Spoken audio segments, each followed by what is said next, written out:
Hola amigos, buenas tardes. ¿Cómo están? De nuevo ahí con ustedes en Conversaciones en Movimiento. Y debo admitir que estas últimas 24 horas han sido para mí sorprendentes en términos de cómo, cómo se percibe ahora la opinión pública a partir de las redes sociales. Las redes sociales surgieron como un recurso para que la gente se conectara unos con otros y se vinculara mejor. Por lo menos así lo dice Mark Zuckerberg en relación con Facebook y con otras plataformas, pues, que la idea que tenían era que las personas pudieran compartir sus inquietudes y conectarse con otras personas. Hasta ahí está todo bien. Pero también apareció una en particular que yo diría que transformado el mundo, que es Twitter, que ahora se llama X. Y ha transformado el mundo porque no solamente sirvió para que las personas se conectaran unas con otras, sino para que las personas pudieran expresar su opinión en forma bastante difundida. Es decir, cuando uno se conectaba con unos amigos en Facebook o encontraba una forma de relacionarse por WhatsApp o cualquier otra, era uno a uno, pues, o grupos pequeños. Pero cuando uno tuiteaba, pues ya técnicamente hablando, muchísimas personas se podían enterar de lo que uno estaba pensando u opinando. Y eso hizo que Twitter prácticamente se transformara en una herramienta de comunicación social brutal, al extremo de que los gobiernos y las instituciones y todas comenzaron a abrir cuentas de Twitter y a utilizar Twitter como una forma rápida de difundir un mensaje. Cuando en el pasado se hacía una nota de prensa y se mandaban a los medios, ahora sencillamente se mandaba un Twitter. Empresas, instituciones del Estado, presidentes, todo el mundo tenía una cuenta de Twitter y todo el mundo pues seguía estas cuentas, pero técnicamente hablando permitía al mundo entero saber de qué se estaba opinando. Esto llegó a ser tan poderoso que se dice que muchos gobiernos cayeron por por las fuerza que tuvo la distribución de opiniones a través de Twitter. Tan importante fue esta red social que por mucho tiempo no produjo ningún dinero a sus accionistas.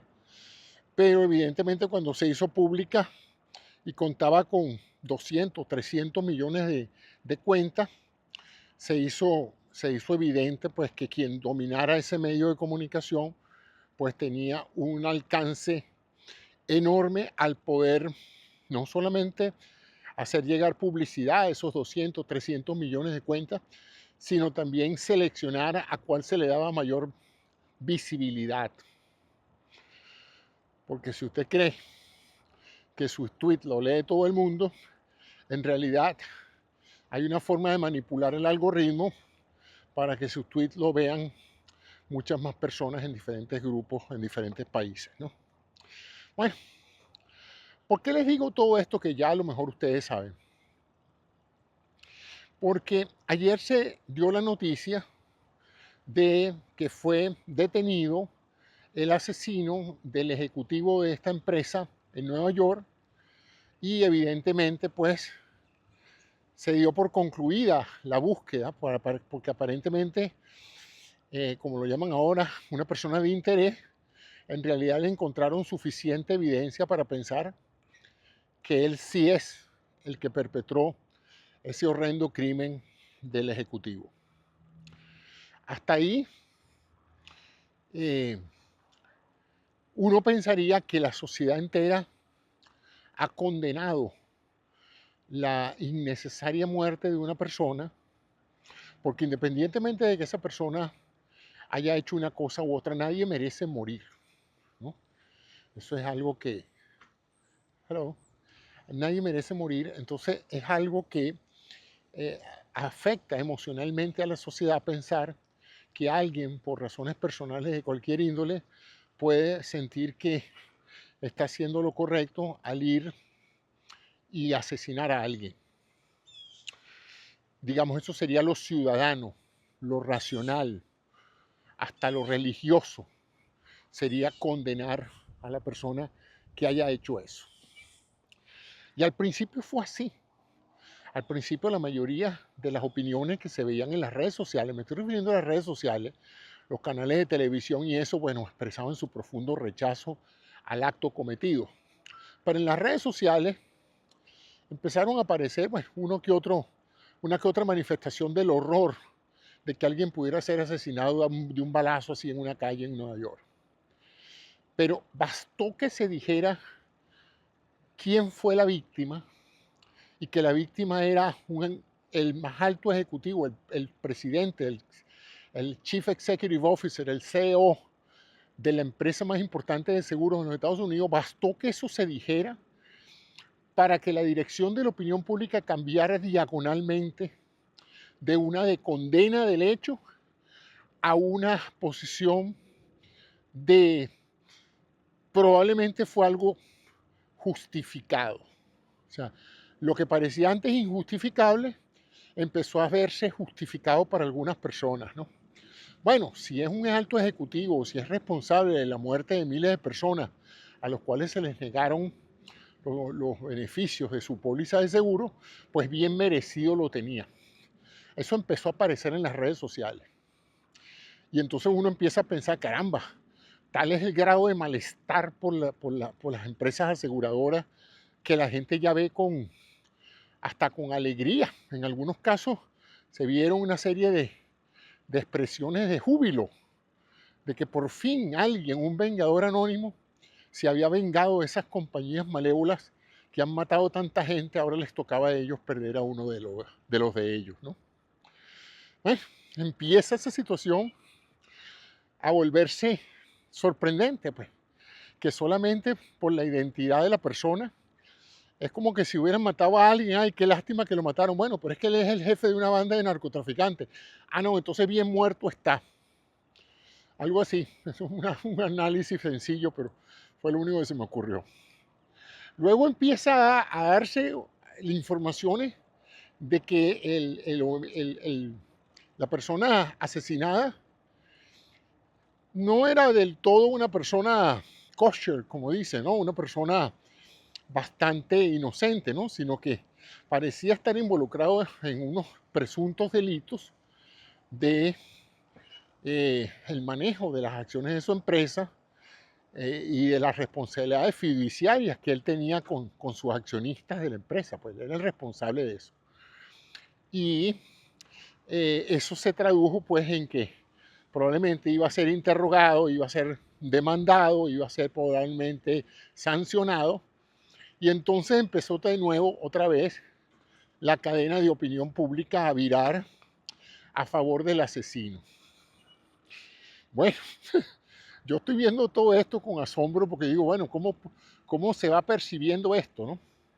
Hago la salvaguarda de que en esta cámara de resonancia que son las redes sociales, basta que aparezcan 1000, 2000 opiniones y los medios de comunicación se encargan de que esos fenómenos parecieran ser de millones de personas, ¿no? Entonces hay que tener cuidado con eso, porque a lo mejor uno lo que está es sobreestimando el impacto de eso, porque ve lo que quiere ver, pues ves a las personas que están burlándose de la muerte de este señor y no te das cuenta de que eso en realidad es una minoría, como yo presumo que es una minoría. Pero la percepción general de la comunidad es que la mayoría de las personas estaban no justificando el homicidio, pero sí aprovechando este trágico evento para expresar su opinión de desagrado por la industria de los seguros de salud en los Estados Unidos, a los cuales se le atribuyen muchas muertes por esa terrible decisión de muchas de estas empresas de negar servicios para tener más ganancias, y esos servicios negados se traducen en inconvenientes de salud y hasta en la muerte para muchas personas que deberían haber sido atendidas y no fueron atendidas porque la compañía de seguro no autorizó el tratamiento. No solo empieza a producirse una suerte de satisfacción por la muerte de este ejecutivo y de justificación al asesino, sino que empieza otra tendencia que me llama mucho la atención. Bueno, es que además de que el asesino hizo justicia, el asesino es muy guapo, decía mucha gente, ¿no? Entonces uno empieza a ver mujeres y hombres también diciendo, bueno, es que además el vengador anónimo no solamente hizo lo correcto con esta gente, ¿no? Sino que además es muy guapo. Entonces empieza otra vez a aparecer un rasgo típico de esta sociedad, donde la importancia de la apariencia física permite juzgar o no la inocencia o la culpabilidad de alguien, ¿no? Me presumo que si hubiera sido una persona afroamericana o de cualquier otra raza, no hubiera habido la simpatía que hubo por este joven asesino, sino por el hecho de que era muy guapo, de que estaba buenísimo, como algunos decían. Todo esto se ha reseñado ampliamente en la televisión regular y en la prensa, o sea que no es algo que estoy inventando, yo estoy simplemente dándole mi visión personal de ver cómo en parte de esta sociedad del exhibicionismo, si el asesino es guapo o no es guapo, eso tiene un gran valor para cierta parte de la población. Bueno, entonces hasta ahí no dejo de sorprenderme. Creo que he hecho varios comentarios sobre esto en los videos pasados, de los días pasados. Y viene ahora lo más sorprendente. El muchacho fue capturado el día de ayer en una forma relativamente sencilla, pues. Lo encontraron en un restaurante, le preguntaron que si él había estado en Nueva York y él dijo que sí. Y entonces pues lo esposaron y se lo llevaron para la policía, ¿no?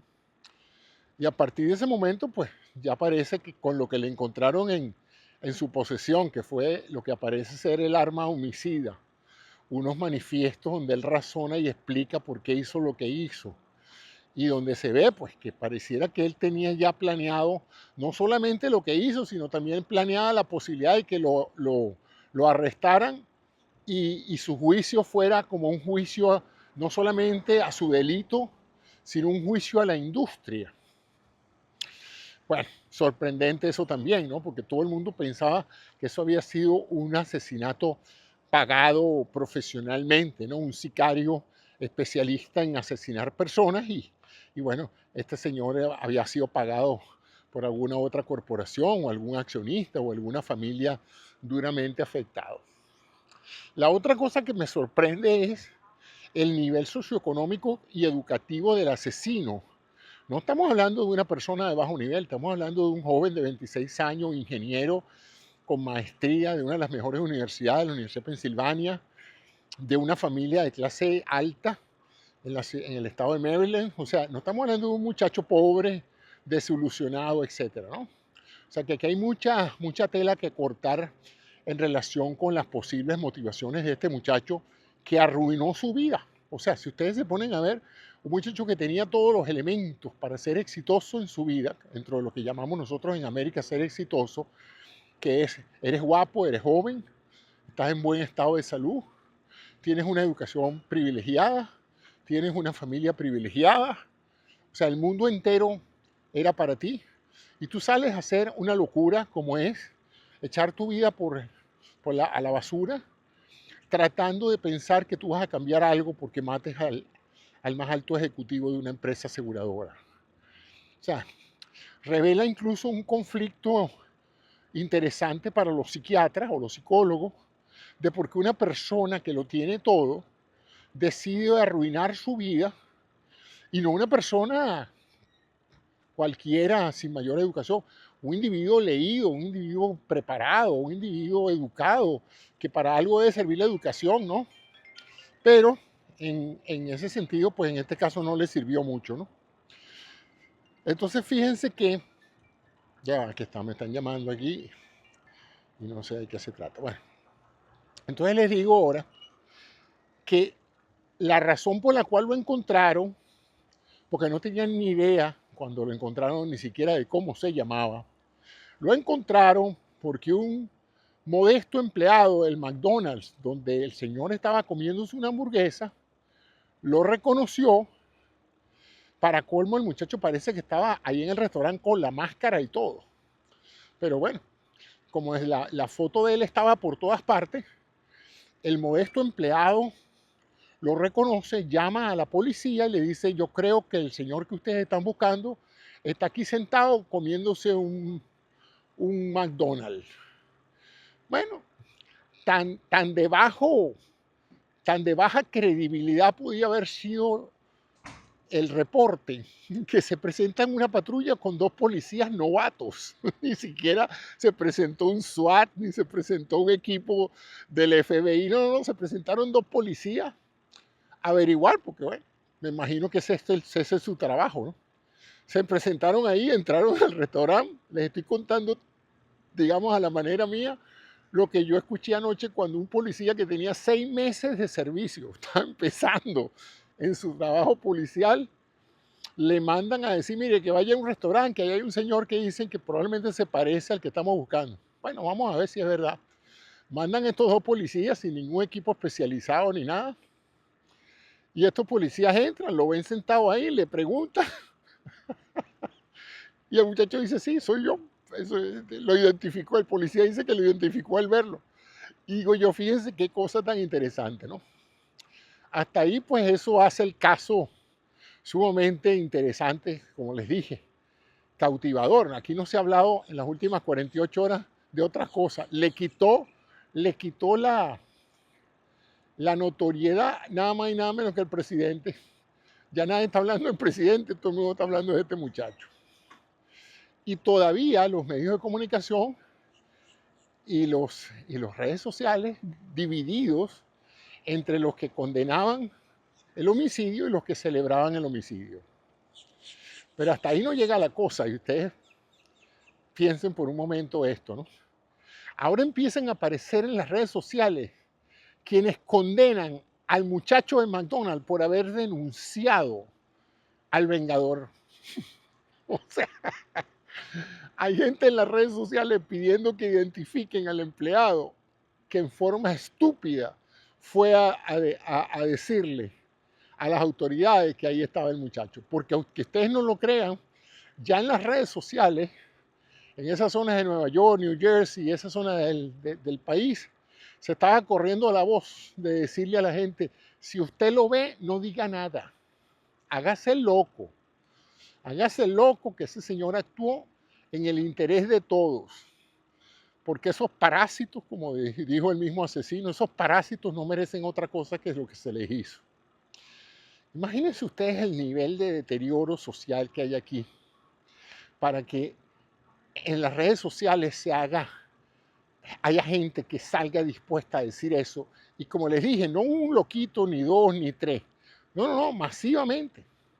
Y sus posts, sus colocaciones tienen miles y miles de seguidores y todo el mundo las reposiciona, o sea, las redistribuye. O sea, que estamos hablando de un proceso que no es casual. Y entonces que ahora el pobre culpable de todo esto no es el asesino, sino el muchacho de McDonald's que lo denunció, ¿no?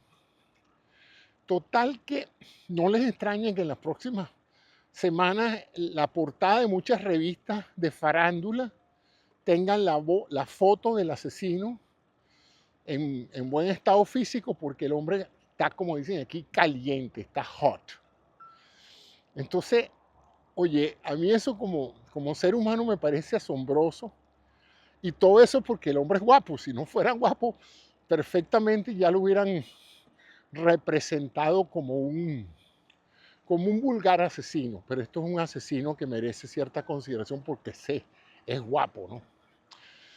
Y yo no sé, no tengo la menor idea de qué, pero el juicio va a ser muy interesante porque en el juicio legal supongo que lo van a condenar, ¿no? Pero en el juicio de la opinión pública, cuidado si mucha gente termina justificando este asesinato. Y todo este cuento que les he echado es para hablarles de este fenómeno que está aconteciendo, que nunca había acontecido antes en la historia de la humanidad, que es el fenómeno del contagio de la opinión. Si usted antes veía un hecho y ese hecho inmediatamente generaba en usted una opinión. No era tan fácil saber si las demás personas opinaban como usted. Usted veía algo y le parecía horrendo, o le producía risa, o le producía orgullo que si se hubiese hecho, y usted se tenía que guardar esa opinión para usted. Lo más que podía hacer es en la noche sentarse con su familia y decirle, hoy vi tal cosa y me complació mucho que le pasara a fulanito esto. O me dolió mucho que le pasara a fulanito esto. O sea, literalmente los comentarios suyos no pasaban sino entre su cónyuge, sus hijos, su familia y quizás un grupo de amigos al día siguiente en el trabajo. Pero hoy por hoy, usted muy rápidamente, expresando su opinión en las redes sociales, puede potenciar qué tanta gente piensa como usted. Es más, una de las que más me impresionó fue uno que simplemente puso, ¿por qué me siento tan alegre? ¿Será que todo el mundo está pensando como yo? Eso fue todo lo que puso. Ni siquiera especificó por qué estaba tan alegre, ¿no? Pero inmediatamente millones de personas, o miles de personas, no sé cuántas, pero fueron bastantes, identificaron que él estaba feliz porque hubieran matado a un ejecutivo de una empresa de esta, y lo que quisieron ratificar es que él no estaba solo en ese sentimiento, sino que todo el mundo estaba pensando lo mismo, ¿no? Y eso tiene consecuencias sociales muy graves, porque en un momento dado se puede presentar esos tumultos que en el pasado se presentaban en los pueblos, cuando llegaba alguien con un cuento de un vecino y se lo contaba a alguien, y ese alguien lo tomaba como una realidad y se lo contaba a otro y se lo contaba a otro, y cuando acuerda, medio pueblo estaba en contra de esa persona y buscando la manera de botarlo, de quemarlo en la hoguera, de cualquier cosa, sin consultar la veracidad de lo que se estaba diciendo. Pero esos procesos acontecían boca a boca, es decir, la persona que estaba generando el rumor tenía que ir poco a poco acumulando personas para tener la suficiente fuerza de que la opinión progresara aquí. Entonces estamos viendo por primera vez una fenomenología de cambio social donde alguien que tenga una idea, por más loca que sea, puede rápidamente conseguir una masa crítica de seguidores que hagan sentir como que la idea es una gran idea. Y por supuesto, después que la gente acepta que una idea es una gran idea, viene lo que llaman aquí el call to action, ¿no? La llamada a la acción. Bueno, ok, es una gran idea, ¿y qué vamos a hacer?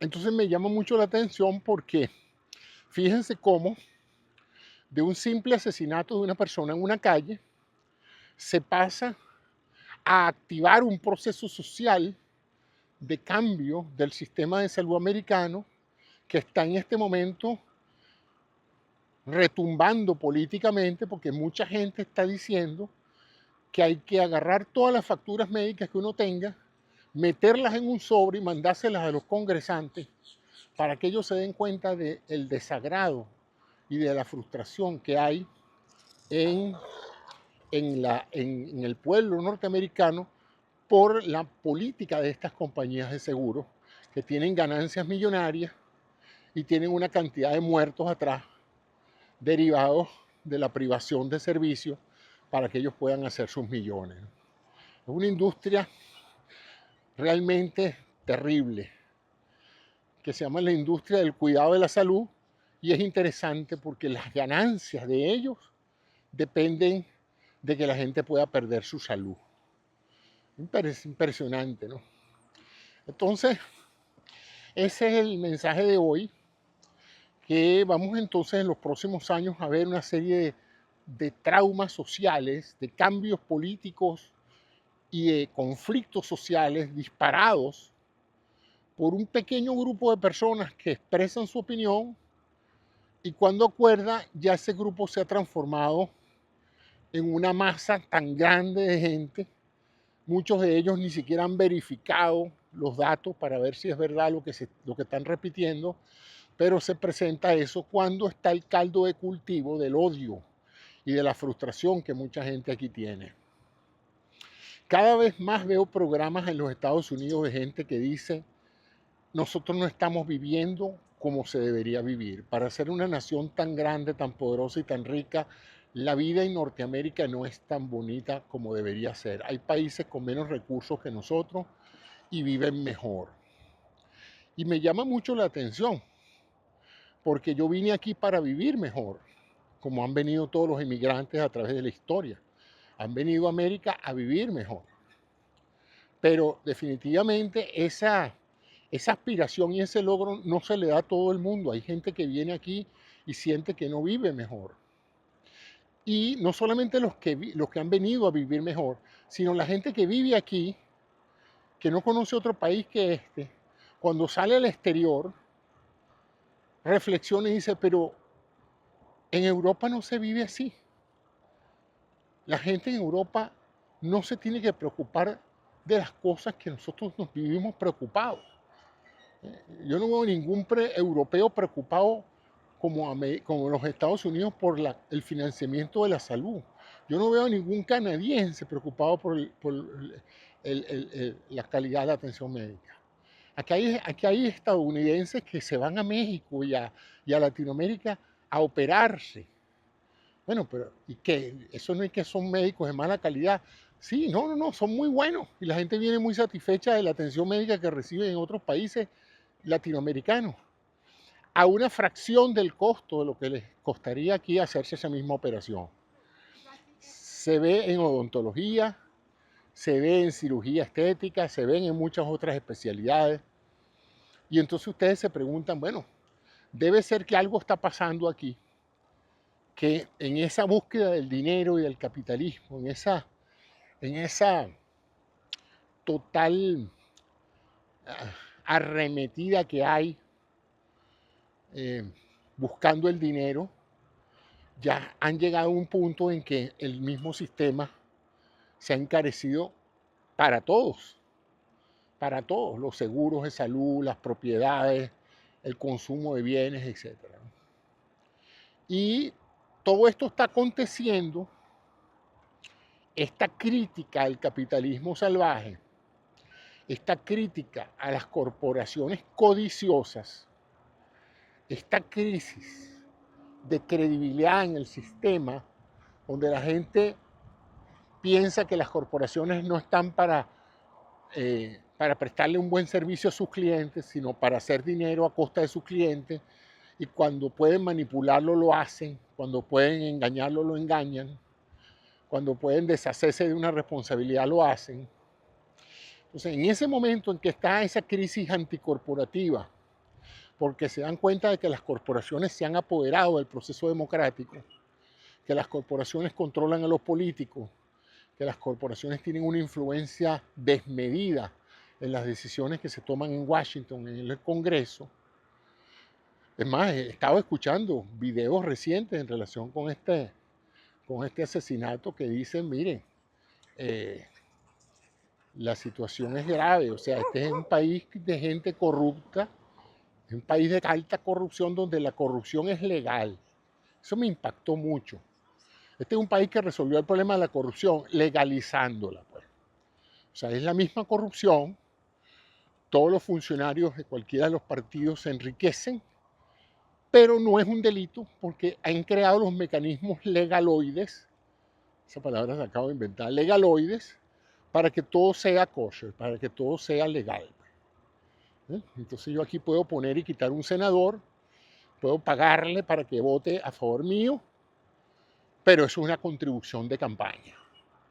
Y no es un delito. Ni el parlamentario lo siente como un delito, ni el que paga lo siente como un delito. Es el ejercicio de la libre opinión. Imagínense ustedes dónde estamos, ¿no? Las corporaciones son personas, las corporaciones tienen derecho a expresar su opinión y lo expresan con dinero.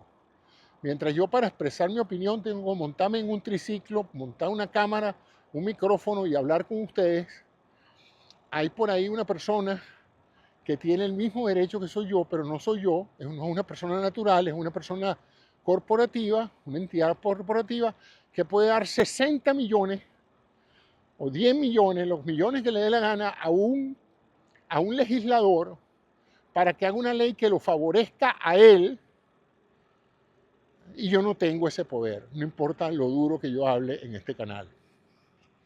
Entonces estamos entrando en una fase muy peligrosa de la estabilidad de cualquier país, porque cuando la gente deja de creer en su sistema, pues se plantea entonces el colapso del sistema. A todas estas, lo más sorprendente de todo esto es que ante este rechazo masivo de gente que ve con horror cómo las corporaciones se burlan de sus clientes, manipulan el sistema, ganan cada vez más dinero, pagan cada vez menos impuestos, toda esta situación es terrible, ese mismo pueblo, esa misma masa de gente molesta, arrecha, como dirían en Venezuela, con el sistema, acaba de poner en la presidencia a un representante de ese sistema, acaba de poner en la presidencia a un billonario rodeado de billonarios con políticas para favorecer a los billonarios, o sea, votaron en contra de sus intereses. Pues. Si la idea era desmontar esta corrupción en el sector salud, pues ahora han montado a todas las personas que se han beneficiado todos estos años de esa estructura corporativa de la salud. A los accionistas, a los CEO y a todas las empresas que se benefician de que usted y yo nos enfermemos. Entonces, empresas que no están en libre competencia, empresas que sus ganancias vienen de cómo estafan al fisco. A los programas sociales del fisco les cobran una fortuna, supuestamente para atender a la gente, pero eso en la práctica no se hace como se debería hacer. Entonces imagínense lo que está pasando en el país más poderoso del mundo, ¿no? Que en una dirección va a ir el próximo gobierno de estimular a los grandes capitales, de fomentar la riqueza de un grupito, con la esperanza de que ese grupito mejore las condiciones del resto, como que si en algún momento de la historia los poderosos hayan tenido ningún interés en mejorar la condición de la gente común. Eso no ha pasado jamás. Esa es la famosa lucha de clases. Pero no es de los pobres contra los ricos, es de los ricos contra los pobres. Porque eso nunca se ha visto, pues. Las grandes conquistas de los pobres han venido o de la misma clase pobre o de los procesos de revolución. Lo demás, si uno se sienta a esperar que una empresa mejore las condiciones laborales de sus empleados, no entiende que esa no es la responsabilidad de los gerentes. La responsabilidad de los gerentes es maximizar las ganancias de los dueños de la empresa, de los accionistas, no el beneficio de los empleados. Y eso es la gran contradicción del capitalismo, que no se puede mejorar una cosa sin afectar la otra. No se le puede dar un buen bono a los empleados de una empresa sin que los dueños dejen de ganar menos. Van a tener que ganar menos. Si el jefe de una empresa empieza a dar bonos a todo el mundo por buen rendimiento, su cheque para él baja y los dividendos de la empresa bajan. Es que no hay forma. Yo sé que aquí les gusta mucho eso de que win-win situation. No, no, no. En las ganancias de una empresa, las ganancias tienen que distribuirse entre los accionistas y el costo laboral y los costos de producir. Los costos de producir no los puedes tocar porque si no, no produce. Entonces, al final lo que queda es para el costo laboral y cada dólar que se ahorra la empresa con sus empleados es un dólar que se ganan los accionistas y los que dirigen la empresa. Por eso le meten un robot a la empresa. Por eso compran maquinaria que sustituya a la gente, para que no tener esos inmensos gastos que significa ese trabajo del ser humano. Y ahora con la inteligencia artificial la cosa se va a empeorar. Una de las cosas que me llamó más la atención, porque yo ahorita en este momento de mi vida estoy bien interesado en las aplicaciones médicas de la inteligencia artificial. Me interesa ese campo porque lo veo muy prometedor. pienso que un médico asistido por una buena inteligencia artificial puede ayudar a su paciente, lo puede ayudar a él a entender mejor el problema, lo puede ayudar en el manejo fastidioso de la burocracia médica que lo obliga a llenar informes e informes e informes. Si la inteligencia artificial lo puede ayudar en ese sentido, vamos a tener una mejor actuación médica, porque vamos a tener un médico con más tiempo de ocuparse de su paciente y menos tiempo con ocuparse de la auditoría. O sea que así lo veo yo. Como médico y como ingeniero lo veo como una oportunidad única de introducir un factor tecnológico en medicina para que la calidad del acto médico sea más precisa, más completa, más exhaustiva, que compense los déficits de la actitud humana cuando la gente se le olvida algo o pasa por alto algo importante. Bueno, si hay algún elemento ahí de inteligencia artificial que lo pueda ayudar a corregir o a identificar esa falla, mucho mejor. Pero ahora me acabo de enterar que una de las críticas es que esta empresa, a la cual no voy a nombrar, para que no me demanden a mí por estar inventando cosas, pues no es un invento, ellos mismos lo han dicho, esta empresa, todos los casos médicos que necesitan ser reportados a la compañía de seguro para que ella autorice los pagos, tienen que ser documentados. Es decir, si usted se va a hacer una operación, el médico que lo va a operar tiene que enviar un informe a la empresa para que esa empresa vea el informe, vea los hallazgos, vea los resultados del laboratorio y de las tomografías que usted le han hecho y decidan decir sí, vamos a pagar esa operación porque definitivamente ese señor necesita operarse. Eso es en teoría. En la práctica, esa información, ese procesamiento de esa información lo hacía un analista de casos, un médico o una persona con preparación médica que sepa entender el material que va a recibir, lo revise. Muchos médicos trabajan en eso, abren esos expedientes, ven el caso del paciente, revisan la evidencia y deciden si aprobado o no aprobado, aprobado o no aprobado. Esa decisión debería ser bastante sencilla, porque cualquier médico que se atreve a decir, este paciente tiene que ser operado, si otro médico ve la misma información, debería llegar a la misma conclusión. Bueno, claro que tiene que ser operado. No es como tiene los glóbulos blancos altísimos y como el hombre se está muriendo con una infección. Este hombre hay que verlo, esto puede ser una apendicitis. Hay que abrirlo ya para sacarle el apéndice, ¿no? Esto no admite estar sentado manguereando, ¿no? O lo abrimos y le operamos el apéndice o se muere de una peritonitis. O sea que en teoría eso debería pasar rápidamente por el paso humano de otra persona que revisa el caso y lo aprueba. La única posibilidad de que eso no funcionara bien es que esa persona que está encargada de aprobar o no el caso reciba el mandato de arriba de la gerencia central con una política que a lo mejor fue implementada por la persona que asesinaron, de no aprobar más del 15% o el 20% de los casos que mandan, ¿no? En cuyo caso, esta persona que va a aprobar, antes de aprobar la operación, va a pensar, caramba, si yo apruebo muchos casos, me van a llamar la atención y probablemente voy a perder mi trabajo. Y si yo pierdo mi trabajo, pierdo mi póliza de seguro, porque mi póliza de seguro de salud la paga el empleador. O sea que fíjense la presión bajo la cual está un empleado en los Estados Unidos, donde él tiene que complacer a su empleador, no solamente por temor a perder su ingreso en dinero para vivir, sino algo más importante, el seguro de salud de él y de su familia. Entonces es una espada de Damocles que casi todo el mundo que trabaja aquí tiene encima y que mucha gente no se atreve a cambiar de trabajo, a pedir un aumento, ni a nada que no tenga que ver con el miedo de que en el proceso el que te emplea diga, bueno, ¿sabes cómo es la cosa? Si no te gusta, te vas. Y te vas no es que te vas inmediatamente y buscas otro empleo. Es que te vas y el seguro deja de tener vigencia. Hay otros recursos ahí transitorios de personas para que la gente no pierda automáticamente su cobertura de seguro.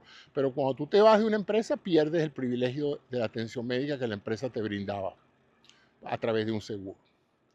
Bueno, después de este desvío, les digo entonces, fíjense qué pasa. Que dentro de este marco de crítica, esta empresa decidió, vamos a hacer una cosa, debe ser muy duro para un médico de la empresa tener que ver que tiene que rechazar casos que humanamente son necesarios. Estos pacientes que él está viendo, él sabe que cuando él les dice negado a la aprobación de un cargo, él está condenando probablemente a la muerte a la persona que está solicitando ese servicio. Y eso tiene una carga humana muy fuerte, porque a los médicos nos entrenan para salvar vidas, no para hacerle dinero a nuestros empleadores. O sea, el compromiso del médico es siempre con su paciente, no con las ganancias de su empleador. Pero lamentablemente en este sistema de salud que tenemos, la gente que va a tomar decisiones de salud a veces tiene que pensar más en el beneficio económico para él y para su empresa que en el beneficio para el paciente. Entonces esta gente resolvió pasar todo el procesamiento de solicitudes de reclamos a una inteligencia artificial. O sea, sacar al ser humano de la ecuación y que todos esos materiales que están llegando de casos que están buscando aprobación fueran pasados por una inteligencia artificial que leyera o interpretara lo que cada caso y que entonces decidiera automáticamente si se rechaza o no. Fíjense ustedes qué semejante contradicción, ¿no? O sea que se le quitó a los médicos de la empresa la prerrogativa de autorizar o no un procedimiento y se le pasó a un algoritmo. Un poco como a la hora de los algoritmos que deciden si le dan a usted o no un crédito bancario, donde usted manda sus características financieras y el algoritmo dice sí, préstele $10,000 a este señor porque él es buena paga, o no le preste nada a este señor porque este señor no tiene con qué pagar o no va a tener con qué pagar. Así, ahorita eso se maneja así. Las solicitudes de crédito se hacen en segundos, es precisamente porque no es un ser humano el que las evalúa, sino es un algoritmo. Bueno, esto está llegando a la industria de seguros de salud. O sea que cuántas personas no habrán sido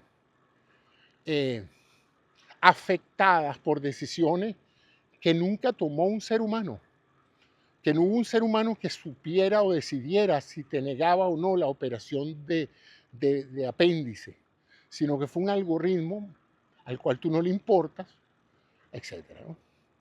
Y todo esto salió a relucir a raíz de este homicidio del jefe de la empresa. Y entonces, cuando hicieron pruebas con el algoritmo, resulta que el algoritmo tenía una altísima tasa de rechazo. En otras palabras, el algoritmo estaba hecho para rechazar automáticamente solicitudes de recursos. Entonces, esas son las cosas que hacen que en este momento la opinión pública aquí esté en dos trincheras. La de los que ven eso desde un punto de vista humano como un homicidio innecesario, que no cambia nada, y los que lo ven como una excelente oportunidad de reclamar que este sistema no funciona y que este sistema hay que cambiarlo y que aquí hay que eliminar la industria de los seguros de salud privados. Aquí todos tenemos que ir a un sistema de salud público que ya existe para las personas mayores de 60 años, 65 años, que se llama Medicare, y ese sistema permite, es administrado por el Estado y todo el mundo está contento. Todo el que está en Medicare, yo estoy en Medicare por mi edad y yo estoy muy contento con los servicios que me prestan a mí. El problema es que la inmensa mayoría de la población americana no está bajo ese sistema. Está bajo este sistema privado que evidentemente tiene esta contradicción filosófica de decir, bueno, ¿a quién atendemos? ¿La salud de la gente o las expectativas de ganancia de nuestros accionistas? Bueno, no, la obligación es con los accionistas. La obligación es con los accionistas. Aquí la gente no importa. Entonces, vamos a ver si este caso tiene un lado positivo y es que desarrolla una una crítica al sistema y estimula a que alguien, algún político, tome la bandera de satisfacer las expectativas de las personas y de buscar un sistema de financiamiento de salud mejor para este país. Porque de lo contrario, si hay algo sensible para un país después de la alimentación, es la atención a la salud. Porque nada gana uno con tener dinero si no tiene salud. Entonces, es un problema para millones de personas que no son billonarios, que no son millonarios y que no tienen recursos suficientes en un momento dado, que pagan sus primas de seguro precisamente para verse atendido, y después tienen un algoritmo que favorece a la empresa, que les niega los reclamos, y las ganancias son billonarias. Las ganancias de las compañías de seguro son enormes, en el orden de los billones y billones de dólares. Y yo siempre se lo explicaba a la gente a quien le he dado clase. El pastel de la salud es una torta de recursos económicos que se debe dividir en todo aquel que contribuye a la promoción y a la prestación de los servicios de salud. Cada pedazo de esa torta debe recibirla alguien que contribuye a la salud del todo. Pero que una empresa haga trillones de dólares, un conjunto de empresas hagan trillones de dólares de ganancia, es un pedazo del pastel para una organización, un grupo de organizaciones que no ven un solo paciente, que no tratan un solo paciente, que no inventan ningún fármaco, que no inventan ninguna máquina salvadora, que no hacen absolutamente nada sin un trabajo burocrático. Entonces, eso es una trillonada de dólares que no va a la atención de salud, que no va a la creación de mejores vacunas o de mejores fármacos, que no va a la creación de mejores aparatos que prolonguen la vida, sino que simplemente va al bolsillo de unas compañías que viven de un sistema corrupto y de un sistema inhumano. Entonces, ese es mi comentario de hoy, y yo espero entonces que ustedes le den algo de comentarios a todo lo que he dicho, porque de verdad la gente está furiosa, y ahora están furiosas con el pobre empleado de McDonald's por haber denunciado al asesino, y el asesino está guapo. O sea, las cosas bizarras que se están viendo son algo asombroso. Ayer vi un video de una persona que decía que ese empleado era un enemigo de la clase obrera porque era obrero de McDonald's, pero había traicionado a los obreros denunciando a una persona que había liquidado a alguien de la clase opresora, una cosa así. Fue una cosa que yo la escuché y dije, bueno, la verdad es que antes uno no podía oír eso, ¿no? Quien tuviera esa idea no llegaba a ninguna parte. Pero hoy por hoy, gracias a las redes sociales, esa idea se amplifica, porque Internet y las redes sociales son unos grandes amplificadores de opinión. Cualquier loquito se monta, dice una cosa y enseguida consigue miles de personas que opinan como él y que hacen ver que el proceso se vuelve transformativo. Eso nunca existió en la humanidad, o sea que vamos a tener que prepararnos para navegar, para vivir en un mundo sumamente complejo, donde hay demasiadas variantes de opinión y todas parecen tener cada día más impacto del que normalmente uno pensaría. Así es que bueno, ese es el final del programa de hoy. Muchas gracias por su atención. Ya voy a ver si empiezo a retomar los temas de salud, que es el propósito original mío como educador en el área de la salud.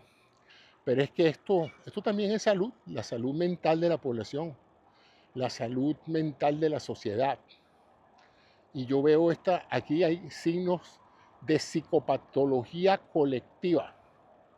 Aquí hay mucha gente que no está pensando bien y está causando mucho mal, tanto el muchacho que mató al ejecutivo como el ejecutivo que presuntamente también ha matado a muchas personas con las decisiones que ha tomado en su compañía. O sea, esto está mal. Esto no puede seguir así por mucho tiempo, porque la historia ha demostrado que cuando los pueblos tienen este grado de malestar por políticas y por la forma en que se conducen las cosas, la estabilidad del sistema se ve en tela de juicio. Entonces, ese es mi comentario de hoy. Gracias por su atención y seguiremos entonces comentando esta y muchas otras cosas.